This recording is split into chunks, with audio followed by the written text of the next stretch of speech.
नवाज शरीफ को सजा सुनाने वाले एहतसाब अदालत के साबिक जज के खिलाफ वीडियो स्कैंडल की इंक्वायरी रिपोर्ट मंजर आम पर आ गई है। इंक्वायरी रिपोर्ट की कॉपी 24 न्यूज ने हासिल कर ली है, जबकि लाहौर हाईकोर्ट के जस्टिस सरदार अहमद नईम ने अरशद मलिक के खिलाफ 17 सफ़ात पर मुश्तमिल इंक्वायरी रिपोर्ट तैयार की। रिपोर्ट में कहा गया मुल्जिम अरशद मलिक ने जुर्म का इतराफ किया और माफ करने की इस्तदा की है। वाज़ेह रहे शवाहिद से जाहिर होता है कि अरशद मलिक ने जराइम पेशा गिरोह में रज़ाकाराना तौर पर शमूलियत इख्तियार की। जस्टिस सरदार अहमद नईम ने यह रिपोर्ट में लिखा, अरशद मलिक ने ऐसा कोई सबूत नहीं दिया जिससे जाहिर हो कि खौफजदा या हिरासा किया गया। अरशद मलिक ये भी साबित नहीं कर सका कि उसने अपनी मर्जी के खिलाफ तमाम मुतनाज़ काम किए।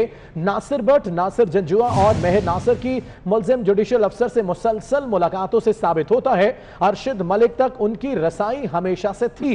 इंक्वायरी रिपोर्ट में यह भी बात वाज़ेह की गई, मियां मोहम्मद नवाज शरीफ के खिलाफ नैब रेफरेंसेस का फैसला करने के बाद मुल्जिम अफसर जाती उमरा में नवाज शरीफ से मिला और जज अरशद मलिक ने केसेस का फैसला करने के बाद दौरान उमरा हुसैन नवाज से सऊदी अरब में मुलाकात भी की है। अरशद मलिक अपने अहल खाना के हमरा उमरा करने गया और नासिर भट्ट ने फिर से मुल्जिम अफसर से राब्ता किया और हुसैन नवाज से मुलाकात की। इंक्वायरी रिपोर्ट में लिखा गया है, जज अरशद मलिक की मदीना में हुसैन नवाज शरीफ से मुलाकात को अचानक करार नहीं दिया जा सकता, बल्कि यह तयशुदा मुलाकात थी। मुल्जिम अफसर ने नवाज शरीफ के खिलाफ अपने ही जारी किए गए फैसले पर तैयार की गई अपील का जायजा भी खुद ही लिया। मुल्जिम अफसर अरशद मलिक ने तस्लीम किया कि 2000 से 2003 में मुल्तान तैनाती के दौरान मुतनाज़िर वीडियो बनाने वाले मियां मोहम्मद तारिक से जान पहचान हुई। अरशद मलिक ने नासिर भट्ट समेत दीगर से मिलने वाली धमकियों और ब्लैकमेलिंग से मुतल्लिक कभी भी अपने अफसरान को आगाह नहीं किया। अरशद मलिक ने दबाव के तहत मुलाकात करने के बयान के दिफा में कोई सबूत पेश नहीं किया है। अरशद मलिक की नवाज शरीफ, हुसैन नवाज, नासिर भट्ट समेत दीगर की मुलाकातों को इत्तेफाकी करार नहीं दिया जा सका। रिपोर्ट में यह कहा गया है, मुल्जिम अरशद मलिक की नवाज शरीफ, हुसैन नवाज समेत दीगर से मुलाकातें करना ज़ाब्ते इखलाक की दफा 7, 30 और 31 की खिलाफ वर्जी है, जबकि मुल्जिम जुडिशल अफसर का एक तरफ यह कहना है कि उसे ब्लैकमेल किया गया और दूसरी तरफ नवाज शरीफ के खिलाफ फैसले का आखिरी पैरा मुल्जिम के मौकिफ की नफी करता है। वाज़ेह तौर पर यह मेंशन किया गया इंक्वायरी रिपोर्ट में, अरशद मलिक ने अपने दिफा में जितनी भी दस्तावेजात पेश की वो तमाम गैर मुसद्दका फोटो कॉपियां पेश की जिन्हें तस्लीम नहीं किया जा सकता। मुल्जिम अरशद मलिक के खिलाफ मिसकंडक्ट का इल्जाम है और मुल्जिम ने इल्जामात की तरदीद नहीं की, बल्कि कहा कि उसने मुलाकातें दबाव के तहत की हैं। साबिक अटॉर्नी जनरल अनवर मंसूर साहब हमारे साथ हैं। अनवर साहब, आपके वक्त का बहुत बहुत शुक्रिया। 17 सफ़हात पर मुश्तमिल ये रिपोर्ट है अरशद मलिक वीडियो स्कैंडल, जिसमें यह वाज़ेह तौर पर कहा गया है जराइम पेशा गिरोह में रज़ाकाराना तौर पर न सिर्फ शमूलियत अख्तियार की है बल्कि ऐसा कोई सबूत नहीं दिया गया जिसमें जाहिर हो कि उन्हें खौफजदा किया गया या हिरासा किया गया। सर, क्या कहेंगे इस पर आप? देखिए, बात यह है कि जाहिर है कि ये शवाहिद दिए थे या नहीं दिए थे, ये तो जब डिटेल सामने आएंगी या अगर ये चैलेंज करते हैं इसको तो वो आर्गू करेंगे कि उन्होंने शवाहिद दिए थे या नहीं दिए थे। बज़ाहिर जो मुझे कुछ अंदाज़ा है इसके बारे में, उन्होंने ये ज़रूर कहा था, इफ़ आई रिकॉल प्रॉपरली, कि मैंने जो कुछ किया है उसकी मैं माफ़ी मांगता हूँ। और ये उसने ज़रूर कहा, ये 2 या 3 जगह पर उसने ये जरूर कहा कि मुझे दबाव के तहत ये सब कुछ मैंने किया, मगर मैंने ये किया जब ये जजमेंट पास कर चुके थे उसके बाद की बात कर रहे हैं। उससे पहले जो धमकी दी गई थी उसके बारे में कोई खास बात उन्होंने नहीं कही है। जी बिल्कुल ठीक। सर, ये भी वाज़ेह तौर पर लिखा गया है रिपोर्ट में कि मुल्जिम अरशद मलिक के खिलाफ मिसकंडक्ट का इल्ज़ाम है और मुल्जिम ने इल्ज़ामात की तरदीद नहीं की बल्कि उसने मुलाकातें दबाव के तहत की हैं और यह भी बात सामने आई है कि ऐसा कोई सबूत नहीं दे सके कि वो वाज़ेह हो कि ये दबाव डाला गया इन पे या फिर हिरासा इनको किया गया। देखिए, मैं जरा सा इसको मैं थोड़ी वजाहत करनी पड़ेगी इसकी। मिसकंडक्ट जो है वो दबाव का शायद इतना ज्यादा वो नहीं था जितना कि वो वीडियो के ऊपर था। जो चीज जिक्र किया गया है मिसकॉन्डक्ट, उस पे ज्यादा जिक्र है और इसके ऊपर नहीं है। दबाव डालना या किसी को दबाव में आना जो है ये उस वक्त जाहिर होता है कि जब ये उस दबाव के तहत अगर जजमेंट के अंदर वो दबाव नजर आए कि आपने दबाव से वो जजमेंट दिया, तो फिर तो बड़ा वाज़ेह हो जाएगा कि ये दबाव के तहत दिया गया जजमेंट। जजमेंट के अंदर वहाँ पर एविडेंस मौजूद है और जाहिर है कि हाई कोर्ट जो है उस एविडेंस को परखेगा और परखने के बाद वो ये बताएगा कि जजमेंट सही था उस एविडेंस का या जजमेंट सही नहीं था उस एविडेंस के ऊपर। अगर जजमेंट सही है उस एविडेंस के ऊपर, जो एविडेंस मौजूद था वहाँ पर, जो कोर्ट में मुख्तलिफ फरीकैन ने जो एविडेंस दिया था, अगर वो उसके बेसिस के ऊपर जजमेंट सही है तो इसका मतलब ये है दबाव के तहत जजमेंट नहीं दिया गया है।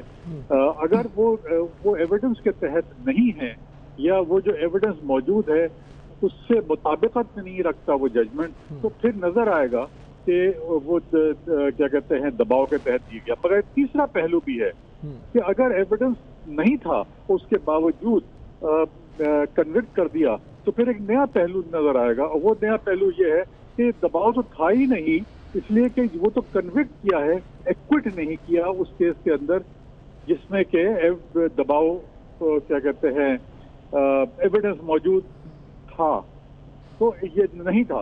तो ये चीजें देखने की हैं। ये बहुत सारी मुख्तलिफ पहलू जो हैं इसके अंदर सामने आएंगे, मगर ये उसी वक्त आएंगे जबकि केस चलेगा और हाई कोर्ट के अंदर ये बात आएगी। मगर हाँ, मिसकॉन्डक्ट उसने एडमिट किया है, मिसकॉन्डक्ट पे उसने डिनाई नहीं किया है, और वो मिसकॉन्डक्ट एक है विच इज अनबिकमिंग ऑफ ए जज, कि वो ऐसे वो उसमें मुलव्विस था जो कि एक जज को मुलव्विस नहीं होना चाहिए था। बिल्कुल ठीक। अनवर मंसूर साहब, जैसा कि रिपोर्ट में इस नुक्ते को भी वाजे किया गया है, जैसा कि आपने जुर्म तस्लीम की बात की, 3 आपने पहलू सामने रखे। अगर फॉर एग्जांपल जैसे लिखा गया कि जुर्म तस्लीम किया मगर इस्तदा की गई कि माफ कर दिया जाए, अगर फॉर एग्जांपल आने वाले वक्त में केस आगे बढ़ता है, जुर्म तस्लीम वाजे तौर पर यह साबित हो जाता है, तो आप समझते हैं मियां नवाज शरीफ के फैसलों को रीट्रायल की तरफ जाना चाहिए? देखिए, मेरा भी इस पर बड़ा क्लियर वो है जी। इसके भी 3 पहलू हैं। पहला पहलू ये है कि जो मुलाकात की और जो बाद में ये कहा गया कि ये कमजोरियां रह गई हैं जजमेंट के अंदर, और बाद में नवाज शरीफ से जाके मिले और उमरा के ऊपर मुलाकात हुई, ये सब चीजें जो हुई हैं जजमेंट के बाद हुई। जजमेंट से पहले सिर्फ एक धमकी का पहलू एक है जो कि मौजूद है, इससे पहले मुलाकातों का तो नहीं है सिलसिला। नंबर 1 ये जरा जहन में रखिएगा। दूसरा जहन में ये जरूर रखिएगा कि जो जिस बेसिस मैंने जैसे अभी थोड़ी देर पहले कहा कि कोर्ट ये देखेगी और देखना चाहिए कि जो एविडेंस मौजूद है, क्या ये जजमेंट उस एविडेंस के बेसिस के ऊपर दिया गया है या नहीं दिया गया। महज ये कहना कि एक जज जो था वो करप्ट था, महज ये कहना कि एक जज जो है उसने फैसला दबाव के तहत दिया है, महज ये कहना कि ये जजमेंट जो है ये किसी न किसी उसके बेसिस के ऊपर जजमेंट सेट असाइड नहीं हो सकता।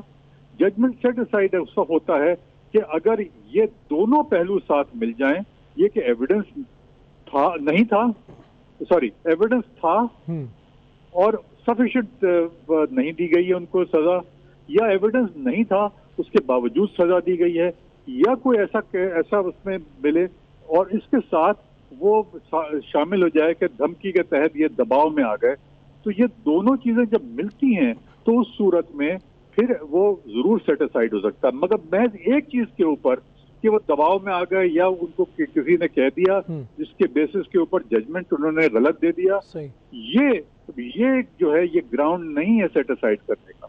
बिल्कुल ठीक है, बिल्कुल दुरुस्त। साबिक अटॉर्नी जनरल अनवर मंसूर खान साहब, आपने अपनी माहिराना राय दी, बहुत शुक्रिया आपके वक्त। हमें ज्वाइन किया है अमानुल्लाह कंडरानी साहब, साबिक सदर सुप्रीम कोर्ट बार हैं, और सीनियर तजियाकार नवीद चौधरी साहब ने हमें ज्वाइन किया है।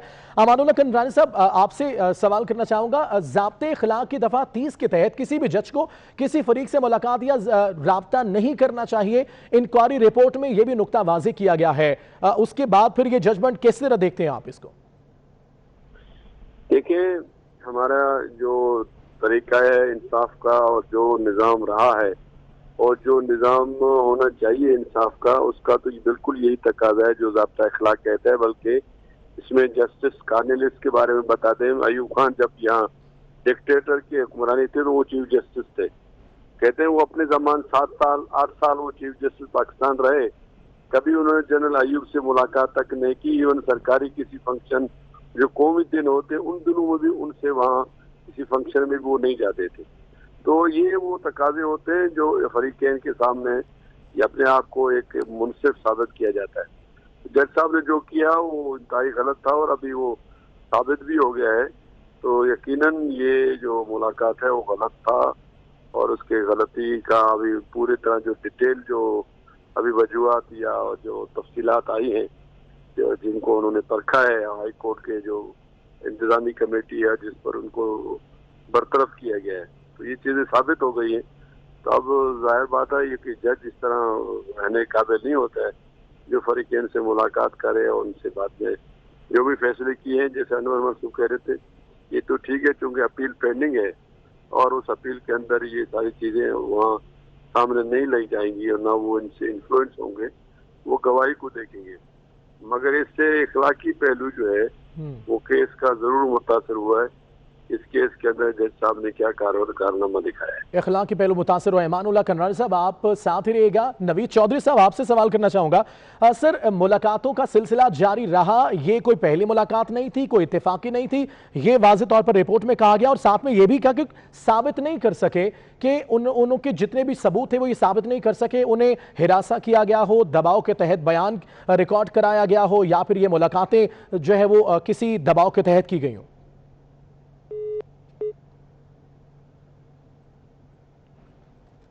नवीद चौधरी साहब से राब्ता करते हैं। आपको बताते चलें कि ये वाज़ेह तौर पर रिपोर्ट सामने आ चुके हैं। मुल्ज़िम अरशद मलिक ने अपना जुर्म तस्लीम किया मगर इस्तदा की कि उसे माफ़ कर दिया जाए। जज को अपने फ़राइज़ अंजाम देते हुए अपनी खुद मुख्तारी को बरकरार रखना लाजिम होता है, जो कि नहीं किया गया। ज़ब्त दफ़ा 30 के तहत किसी भी जज को किसी भी फरीक से मुलाकात या राब्ता नहीं करना चाहिए।